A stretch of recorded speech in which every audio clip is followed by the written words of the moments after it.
Assalamualaikum warahmatullahi wabarakatuh. Perkenalkan, nama saya Prasasa Lintas dengan NIM 1520 1151 3016.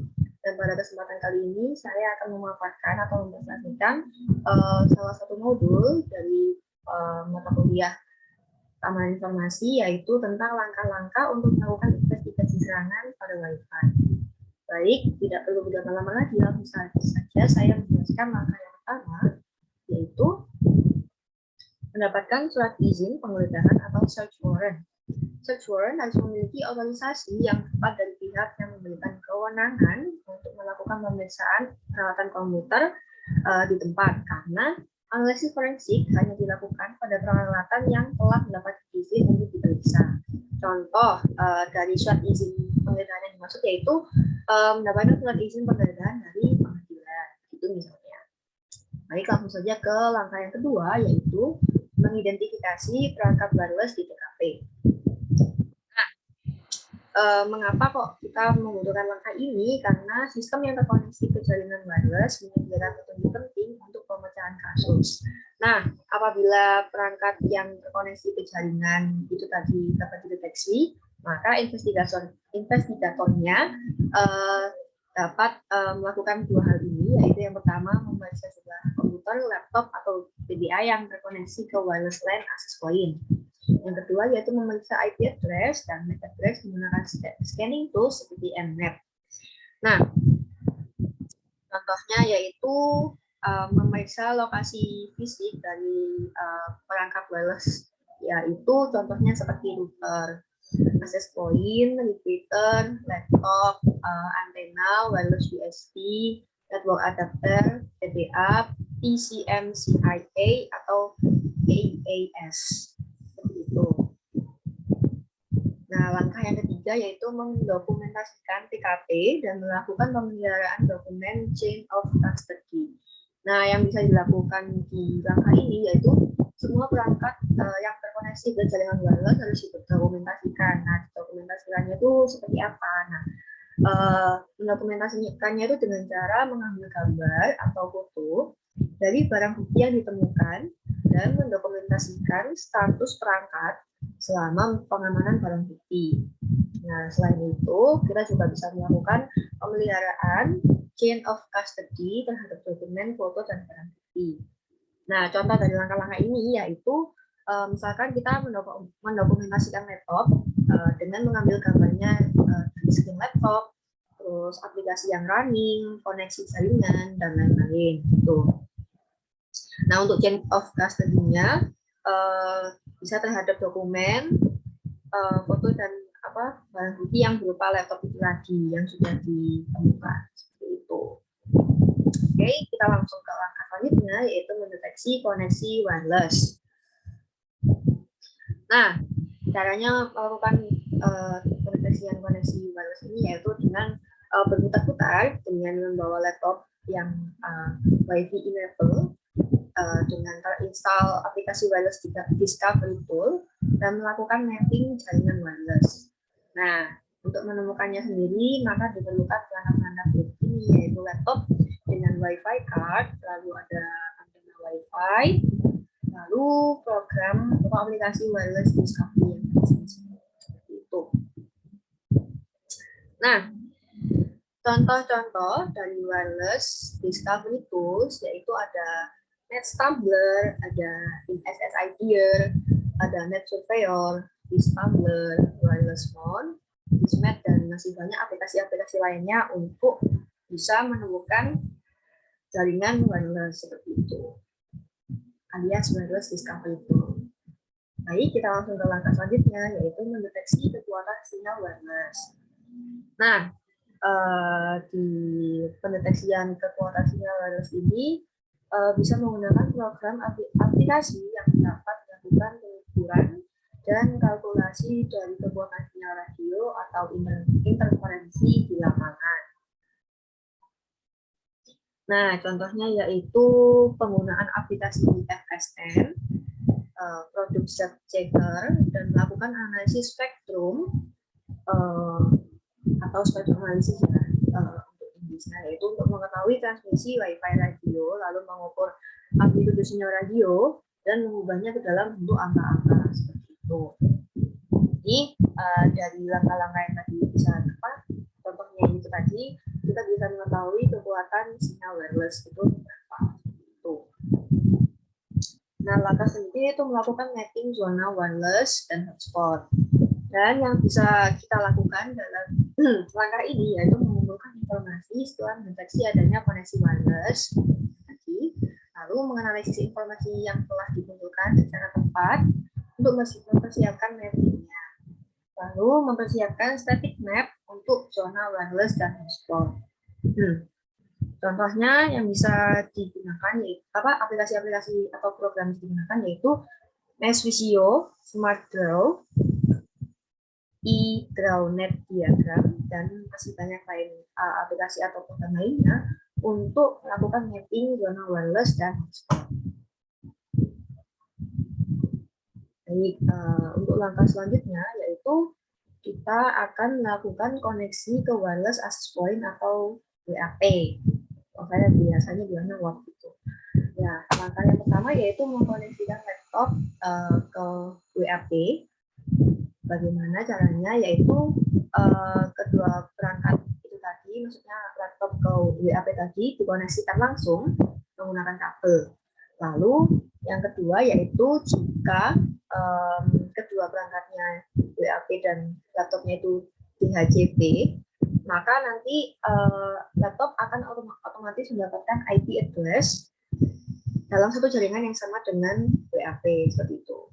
Nah, jadi maka poin 2 yaitu mendapatkan IP address. Yang ketiga yaitu menjalankan perintah IP config. Nah, menjalankan perintah ini dijalankan pastinya pada command prompt untuk melihat IP address default gateway yang mana yang menjadi IP address-nya seperti itu. Nah, yang ketiga, maksud saya yang keempat yaitu login ke IP WAP yang kami sudah dapatkan melalui web browser loginnya seperti itu. Nah, loginnya menggunakan apa? Nah, maka dari itu langkah yang kelima yaitu cek username dan password default.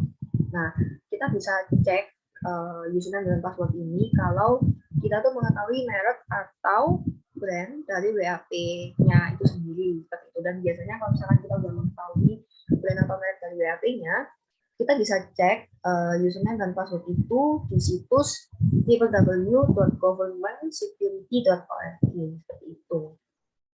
Nah, jika kita sudah mendapatkan username dan password default-nya, maka langkah selanjutnya yaitu yang terakhir yaitu melakukan percobaan login menggunakan username dan password default yang sudah didapat tadi. Seperti itu. Dari situs government security tadi. Seperti itu, karena biasanya customer tidak mengganti akun default administrator. Makanya kita bisa coba login menggunakan username dan password default. Seperti itu. Baik, langkah selanjutnya yaitu melakukan akuisisi dan analisis data wireless. Oke, apa yang akan kita lakukan setelah login ke WAP tadi ya kan? Nah, kita itu bisa melakukan pemeriksaan IP address, device name, dan NIC address dari perangkat yang terkoneksi ke WAP. Lalu melakukan pemeriksaan terhadap settingan LAN, TCP, atau IP, lalu mendapatkan settingan konfigurasi dan log di dalam WAP, lalu memeriksa file log pada perangkat wireless yang ditemukan, itu analisis registry, log history, koneksi jaringan, log perangkat wireless, blueprint perangkat USB. Nah, seperti itu diantaranya. Oke, langsung saja ke contoh-contohnya. Misalkan kita itu sudah mendapatkan dan menganalisis file log-log seperti ini, yaitu misalnya log DHCP untuk mengetahui IP address yang di-assign to MAC address perangkat yang terkoneksi ke WAP. Lalu log jaringan untuk melihat ada atau tidaknya aktivitas penyusupan atau intrusion. Lalu log firewall juga digunakan untuk melihat ada atau tidaknya penyusupan atau intrusion tadi. Nah, untuk mendapatkan log-log tadi yang sudah saya sebut, kita tuh bisa menggunakan tools seperti firewall analyzer, firewall log analyzer, dan aplikasi-aplikasi lainnya untuk melihat log pada firewall. Itu. Baik, langsung saja ke langkah selanjutnya, yaitu langkah terakhir dalam investigasi serangan pada Wi-Fi, yaitu membuat laporan. Karena jika investigasi sudah berakhir, berarti kita harus membuat laporan, di mana laporan tersebut memuat isi yaitu nama investigator, lalu daftar barang bukti wireless, lalu dokumen barang bukti dan hal pendukung lainnya, lalu daftar tools yang digunakan untuk investigasi, lalu perangkat dan settingan yang digunakan dalam proses pemeriksaan. Selanjutnya ada deskripsi yang jelas mengenai langkah-langkah pemeriksaan. Lalu juga ada detail mengenai temuan-temuan seperti informasi file, barang bukti yang internet related, lalu ada analisis data dan foto yang sudah didapatkan ketika melakukan investigasi gitu. Dan yang terakhir dan tidak kalah penting yaitu kesimpulan dari hasil investigasinya seperti apa. Nah, apabila kita melakukan langkah-langkah tadi dengan urut yang saya paparkan, otomatis kita sudah bisa membuat laporan dengan muatan yang sudah pas gitu, seperti yang saya tampilkan ini. Karena langkah apa?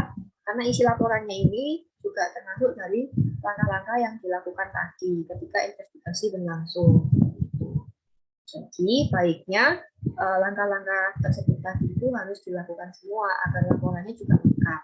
Seperti itu, mulai dari kata-kata hingga bukti yang terkumpul. Begitu.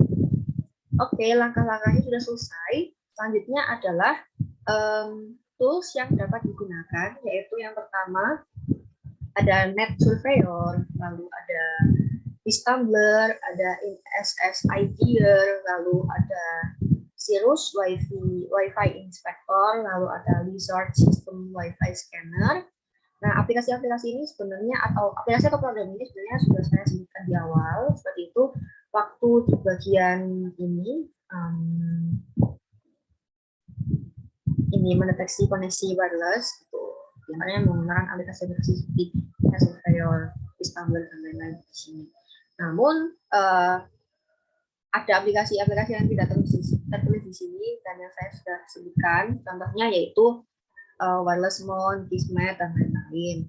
Nah, itu kan yang tadi untuk mendeteksi wireless. Nah, untuk aplikasi-aplikasi yang digunakan untuk mencari log, yang baru saja saya sebutkan di langkah kedua yang terakhir, yaitu misalkan contohnya firewall analyzer, firewall log analyzer, dan masih banyak aplikasi-aplikasi lainnya. Mungkin teman-teman menggunakan aplikasi-aplikasi lain itu tidak apa-apa yang selain dari ini, yang penting bisa mendukung langkah-langkah untuk investigasinya, sehingga investigasinya itu bisa berjalan dengan baik. Baik, itu saja dari saya untuk pemaparan dari modul langkah-langkah investigasi serangan pada Wi-Fi. Itu terima kasih sudah melihat, menyimak, dan memperhatikan. Saya mohon maaf kalau masih ada kekurangan, baik dari perkataan maupun dari penyampaian materi. Sekian dari saya. Terima kasih. Wassalamualaikum warahmatullahi wabarakatuh.